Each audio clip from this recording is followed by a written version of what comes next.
Hey guys, welcome to government jobs Gyan YouTube channel. Guys, आज की इस वीडियो में हम बात करेंगे इसरो विक्रम साराभाई अंतरिक्ष केंद्र के new recruitment notification online form apply process के बारे में। इसरो ने विक्रम साराभाई अंतरिक्ष केंद्र के अंतर्गत यहां पर एक नया नोटिफिकेशन जारी कर दिया है। इन पोस्ट पर कैसे आप ऑल इंडिया से बिना कोई मिस्टेक किए हुए अप्लाई कर सकते हो, इसकी पूरी जानकारी हम आपको स्टेप बाय स्टेप रजिस्ट्रेशन से लेकर प्रिंट तक देंगे। बस आपको इस वीडियो को स्किप किए बिना शुरू से लेकर एंड तक देखना है। उसके बाद वीडियो पसंद आए तो इसे लाइक और शेयर कर दें। चैनल पर नए हो तो इसे सब्सक्राइब कर लें। तो गाइज, बिना कोई वक्त गंवाए चलिए शुरू करते हैं। आपको इस वीडियो के डिस्क्रिप्शन बॉक्स में हमारी वेबसाइट IND-sarkari-naukri.in के इस पेज का लिंक मिल जाएगा। यहाँ पर आपको इस भर्ती के रिगार्डिंग पूरी डिटेल प्रोवाइड करा दी गई है। Indian Space Research Organisation ISRO ने टेक्निकल असिस्टेंट, साइंटिफिक असिस्टेंट और लाइब्रेरी असिस्टेंट के खाली पदों को भरने के लिए नोटिफिकेशन जारी कर दिया है। 2 मई 2023 से 16 मई 2023 तक आप अप्लाई कर सकते हो। आपको इस पेज को नीचे स्क्रॉल डाउन करके इंपॉर्टेंट लिंक सेक्शन में आना है। ऑफिशियल नोटिफिकेशन PDF लिंक पर क्लिक करके इस भर्ती के ऑफिशियल नोटिफिकेशन को ओपन करके इसमें से आपको पूरी डिटेल रीड कर लेनी है। और उसके बाद यहीं पर आपको अप्लाई ऑनलाइन का लिंक दिया गया है। इस लिंक की मदद से आप सिंपली इस भर्ती के लिए ऑनलाइन अप्लाई कर सकते हो। जैसे ही आप इस लिंक पर क्लिक करोगे तो आपके सामने यहाँ पर इसरो का ये ऑफिशियल पोर्टल खुल जाएगा। यहाँ पर आपको सबसे पहले अपना नाम एंटर करना है। उसके बाद यहाँ पर आपको पोस्ट सेलेक्ट कर लेनी है जिस पोस्ट के लिए आप अप्लाई करने जा रहे हो। यहाँ पर टेक्निकल असिस्टेंट के लिए हम आपको नोटिफिकेशन में से दिखा दें, पोस्ट कोड के अकॉर्डिंग आप अप्लाई कर सकते हो। यहाँ पर technical assistant mechanical, computer science, technical assistant chemical, technical assistant civil, बहुत सी ट्रेड में यहाँ पर टेक्निकल असिस्टेंट के पोस्ट निकले हैं। साथ ही साथ साइंटिफिक असिस्टेंट और लाइब्रेरी असिस्टेंट के खाली पद है। आप यहाँ से पोस्ट कोड के अकॉर्डिंग कोई भी पोस्ट सेलेक्ट कर सकते हो जिस पोस्ट के लिए आप अप्लाई करना चाहते हो। हम यहाँ पर आपको टेक्निकल असिस्टेंट इलेक्ट्रॉनिक्स की पोस्ट के लिए अप्लाई करके दिखा रहे हैं। बाकी की सब पोस्ट के लिए भी यहाँ पर सेम ऐसे ही अप्लाई होगा। पोस्ट सेलेक्ट करने के बाद आपको यहाँ पर अपना ईमेल एड्रेस एंटर कर देना है। आपका email address active and valid होना चाहिए। फिर आपको ये कैप्चा कोड यहाँ पर एंटर करना है और सबमिट बटन को प्रेस कर देना है। उसके बाद आपकी रजिस्टर्ड ईमेल आईडी पर एक मेल सबमिट की गई है। वो मेल आपको वहां पर जाकर अपनी ईमेल आईडी पर वेरीफाई कर लेनी है। आपकी ईमेल आईडी पर कुछ इस तरह से मेल शो हो जाएगी। आपको यहाँ पर ये लिंक दिया गया है, आपको इस लिंक पर क्लिक करना है। उसके बाद आपके सामने यहाँ पर कुछ इस तरह से इंटरफेस खुलेगा। यहाँ पर आपको अपनी सभी डिटेल्स वेरीफाई करनी है और कंफर्म बटन पर क्लिक कर देना है। उसके बाद आपके सामने यहाँ पर कुछ इस तरह से इंटरफेस खुल जाएगा। यहाँ पर आपकी पोस्ट कोड आपको शो कर दी जाएगी, ईमेल आईडी शो कर दी जाएगी। अब यहाँ पर आपको अपना फोटो अपलोड करना है। फोटो आपका यहाँ पर 30 KB मैक्सिमम साइज उसका रखा गया है। डायमेंशन आपके फोटो की 150x200 होनी चाहिए। तो यहाँ पर आपको चूज फाइल बटन पर क्लिक करना है, फाइल को सिलेक्ट कर लेना है और अपना फोटो यहाँ पर अपलोड कर देना है। उसके बाद आपको अपने सिग्नेचर अपलोड करने हैं। सिग्नेचर का भी मैक्सिमम साइज 30 KB रखा गया है। 150x50 पिक्सल में यहाँ पर आपका डायमेंशन होना चाहिए फोटो का। आपको यहाँ पर भी चूज फाइल बटन पर क्लिक करके अपना सिग्नेचर अपलोड कर देना है। तो इस तरह से अपना फोटो और सिग्नेचर अपलोड करने के बाद अब आपको upload photo and signature option पर क्लिक कर देना है। नेक्स्ट आपको अपनी पर्सनल डिटेल्स यहाँ पर फिल करनी है। अब यहाँ पर आपको अपना फुल नेम एंटर कर देना है। उसके बाद आपको यहाँ पर अपने फादर का नाम एंटर करना है। नेक्स्ट यहाँ पर आपको अपनी डेट ऑफ बर्थ इस कैलेंडर में से सिलेक्ट कर लेनी है। फिर आपको अपना जेंडर सिलेक्ट करना है, नेशनैलिटी सिलेक्ट कर लेनी है। उसके बाद आपको अपनी कैटेगरी सिलेक्ट करनी है। फिर अगर आप PWBD कैंडिडेट्स हैं तो यहाँ पर अपना PWBD का टाइप सिलेक्ट कर ले, नहीं है तो नॉट एप्लीकेबल सिलेक्ट करें। उसके बाद यहाँ पर अगर आप EX सर्विसमैन हैं तो यस सिलेक्ट करें और फिर उसकी डिटेल्स यहाँ पर फिल कर दें। नहीं है तो यहाँ पर आपको नो सिलेक्ट कर लेना है। फिर अगर आप करंट में कहीं पर गवर्नमेंट ऑर्गेनाइजेशन में एम्प्लॉयड हैं तो यहाँ पर यस ऑप्शन सेलेक्ट करें, नहीं है तो आप नो सेलेक्ट करें। उसके बाद आपसे पूछा गया है कि क्या आप स्पोर्ट्स कैंडिडेट हैं, अगर हैं तो यस करें, नहीं है तो यहाँ पर आप नो ऑप्शन सेलेक्ट कर ले। इस तरह से अपनी पर्सनल डिटेल्स फिल करने के बाद आपको नेक्स्ट ऑप्शन पर क्लिक कर देना है।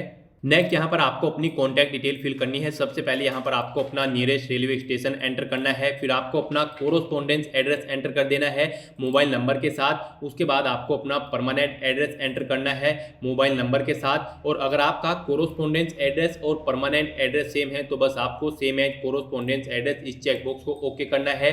ऑटोमेटिकली आपका परमानेंट एड्रेस आपके कोरोस्पोंडेंस एड्रेस के अकॉर्डिंग फिल हो जाएगा। उसके बाद आपको नेक्स्ट ऑप्शन पर क्लिक कर देना है। उसके बाद आपको अपनी क्वालिफिकेशन की डिटेल यहाँ पर एंटर करनी है। यहाँ पर सबसे पहले आपको क्वालिफिकेशन नेम में डिप्लोमा सेलेक्ट कर लेना है। गाइस हम यहाँ पर आपको टेक्निकल असिस्टेंट की पोस्ट के लिए अप्लाई करके दिखा रहे हैं इलेक्ट्रॉनिक्स ट्रेड के अंतर्गत। तो यहाँ पर आपके पास फर्स्ट क्लास डिप्लोमा होना जरूरी है इलेक्ट्रॉनिक इंजीनियरिंग में, या फिर इलेक्ट्रॉनिक्स एंड कम्युनिकेशन इंजीनियरिंग में, या फिर इलेक्ट्रॉनिक्स एंड टेलीकम्युनिकेशन इंजीनियरिंग में, या फिर इलेक्ट्रॉनिक्स एंड इंस्ट्रूमेंटेशन इंजीनियरिंग में। इन किसी भी ट्रेड के अंतर्गत आपके पास फर्स्ट क्लास डिप्लोमा होना जरूरी है। यहाँ से आप ऑफिशियल नोटिफिकेशन में से पर्टिकुलर पोस्ट के लिए उसकी एजुकेशनल क्वालिफिकेशन चेकआउट कर सकते हैं और उसके अकॉर्डिंग यहाँ पर आपको अपनी क्वालिफिकेशन की डिटेल फिल करनी है। तो यहाँ पर क्वालिफिकेशन नेम में डिप्लोमा सेलेक्ट करने के बाद आपको ट्रेड सेलेक्ट करनी है जिस ट्रेड के लिए आप अप्लाई करने जा रहे हैं, यानी कि जिसका सर्टिफिकेट या डिप्लोमा आपके पास है। उसके बाद आपको यहाँ पर पासिंग ईयर सेलेक्ट कर लेना है, फिर आपको अपना स्टेट सेलेक्ट कर लेना है। उसके बाद अगर आपके पास कोई और डिप्लोमा या डिग्री है तो यहाँ पर आप एंटर कर सकते हैं इफ नॉट इफ अदर्स में। और उसके बाद यहाँ पर आपको जो भी कोर्स या सर्टिफिकेट आपका है उसमें जो आपके सर्टिफिकेट में नाम है आपके डिप्लोमे का वो यहाँ पर आपको एंटर कर देना है। जैसे कि आपने इलेक्ट्रॉनिक्स इंजीनियरिंग में अगर डिप्लोमा किया है तो यहाँ पर आपको इलेक्ट्रॉनिक्स इंजीनियरिंग एंटर करना है।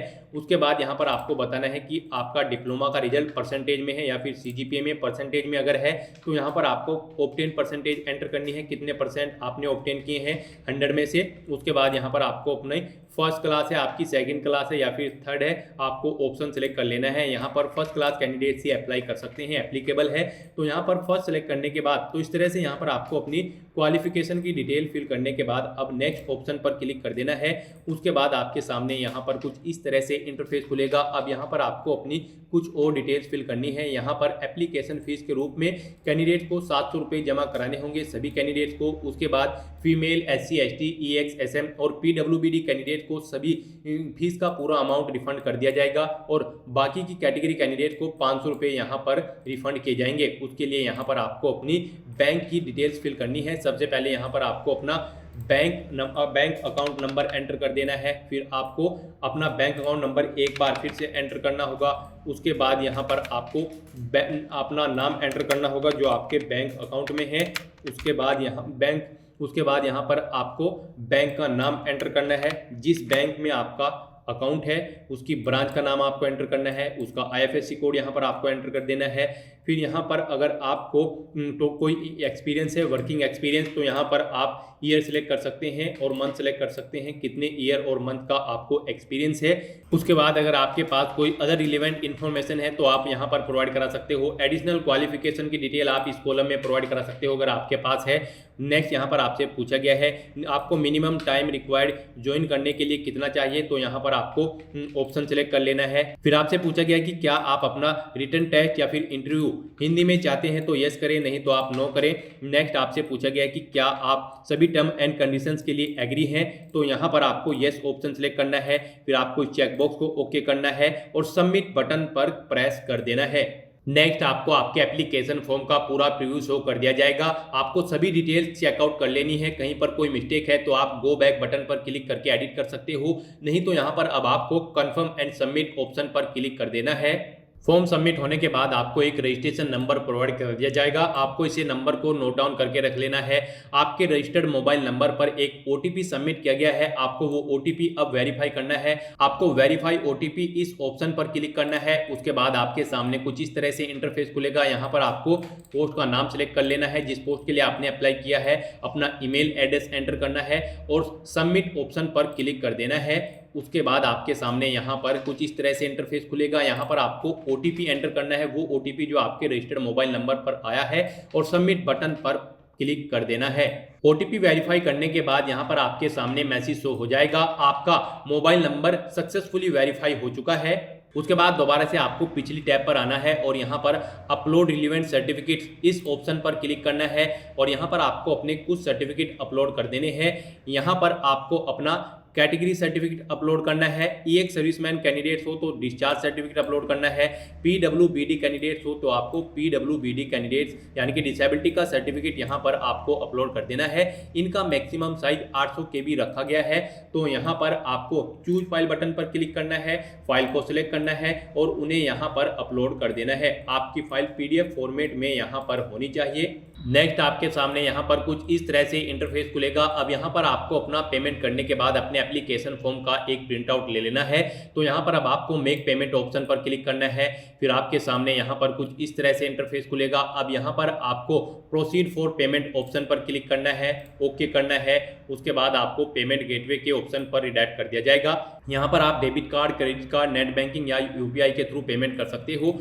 डेबिट कार्ड ऑप्शन अगर आप सिलेक्ट करते हो तो यहाँ पर आपको अपना कार्ड नंबर एंटर करना है, उसका एक्सपायरी मंथ और ईयर सिलेक्ट करने के बाद CVV नंबर एंटर करना है और फिर कार्ड होल्डर का नेम एंटर करने के बाद आपको पे नाउ ऑप्शन पर क्लिक करके अपना एप्लीकेशन फीस का अमाउंट पे कर देना है। एप्लीकेशन फीस का पेमेंट होते ही आपका एप्लीकेशन फॉर्म सक्सेसफुली सबमिट हो जाएगा। उसके बाद आपको अपने एप्लीकेशन फॉर्म का एक प्रिंट आउट ले लेना है फ्यूचर यूज के लिए, फ्यूचर रेफरेंस के लिए। तो दोस्तों ऐसे आप अपना ISRO VSSC टेक्निकल असिस्टेंट का फॉर्म फिल कर सकते हो। आज की वीडियो में बस इतना ही। आई होप वीडियो आपको पसंद आई होगी। अगर पसंद आई हो तो इसे लाइक और शेयर करें, चैनल पर नए हो तो इसे सब्सक्राइब कर लें। Thanks for watching.